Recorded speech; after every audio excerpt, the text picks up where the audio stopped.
Guys ఇది part 2 అనమాట. అదేంటంటే మన పార్ట్ 1లో చెప్పాను కదా కొబ్బరికాయ ఎలాగ ఉంటుంది అనేది. ఇప్పుడు పార్ట్ 2లో చూడండి మా తాతయ్య గారు కట్ చేస్తున్నారు. అది ఎలాగ ఉంటుందో మీరే చూడండి. దాన్ని ఓపెన్ చేస్తారు అనుకుంటా.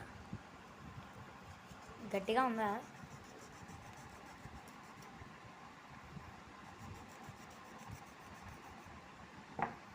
ఇనప ముక్క అంటే గట్టిగా ఉన్నట్టు అనిపిస్తుంది. ఇది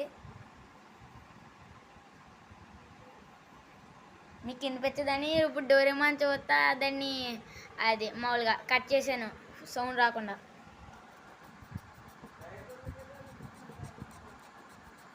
ఇది కట్ అవుతుంది. అప్పుడు మొత్తానికి కట్ అయింది. ఓకే చూద్దాం. దానిలో నుంచి కూరతో వస్తుందా?